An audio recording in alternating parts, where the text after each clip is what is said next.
നിങ്ങളുടെ പാർട്ട്ണർക്ക് സംശയമാണോ അതോ പൊസസീവ്നെസ് ആണോ? പൊസസീവ്നെസ് ഒരുവിധം ലെവലിൽ കോമൺ ആയിട്ട് കാണുന്നതാണ്. നമുക്ക് നമ്മുടെ പാർട്ട്ണറിനോട് അവർ വേറൊരാളോട് സംസാരിക്കുമ്പോൾ അല്ലെങ്കിൽ വേറൊരാളോട് അധികം ഇഷ്ടം തോന്നുമ്പോൾ ഒരു കുശുമ്പ്. പക്ഷേ സംശയരോഗം വേറെ ലെവലിലാണ്, അതൊരു ഡിസീസാണ്. ഒരു എക്സാമ്പിൾ ഞാൻ പറയാം. എനിക്ക് നാളെ വന്നിട്ടുണ്ടായി ഒരു 89 വയസ്സായ അപ്പാപ്പൻ. അപ്പാപ്പൻ്റെ കംപ്ലയിൻ്റ് എന്ന് വെച്ചാൽ അമ്മച്ചിക്ക് 85 വയസ്സാണ്. എന്നും 2-3 ആൾക്കാർ വീട്ടിൽ വന്ന് പോകുന്നതാണ്. എന്നോട് പറയും, ഡോക്ടറെ എനിക്കിത് ഉറപ്പായിട്ട് അറിയാം, അത് ഞാൻ കണ്ടിട്ടുണ്ട്, എനിക്ക് ആ സ്മെല്ല് അവിടെ കിട്ടുന്നുണ്ട്, എനിക്ക് അവിടെ സൗണ്ട് കേൾക്കാൻ പറ്റുന്നുണ്ട്. എന്നിട്ട് ഒരു റെക്കോർഡിങ് കാണിക്കുക. ഒരു റെക്കോർഡിങ്ങിൽ എന്താ ഒരു ഫോണിൽ ഈ ഫോൺ വെച്ചപ്പോൾ അവിടെ ഫാൻ കറങ്ങുന്ന സൗണ്ടാണ്.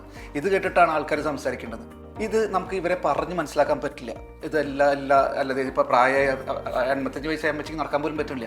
ഇവർക്കിത് ഉറപ്പായിട്ടുള്ള ചിന്തയാണ്. ഇവിടെ ചിന്തയിലാണ് പ്രശ്നം. ഇത് എത്രയും പെട്ടെന്ന് ഐഡൻറ്റിഫൈ ചെയ്യുന്ന 2 കാര്യങ്ങളുണ്ട്. ഒന്ന്, ഇത് ഇവർക്ക് തന്നെ പ്രശ്നമാണ്.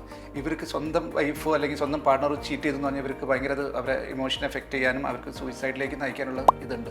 അതുപോലെ തന്നെ അവരെ പാർട്ട്ണറിനെയും ഫിസിക്കലി ഹാം ചെയ്യാനുള്ള പല ഡെത്ത്സും ഇന്ന് നമ്മൾ പത്രത്തിൽ കാണുന്ന അല്ലെങ്കിൽ പേപ്പറിൽ വായിക്കുന്ന ഡെത്ത്, കൊലപാതകത്തിന് ഒരു കാരണം സംശയരോഗമാണ്.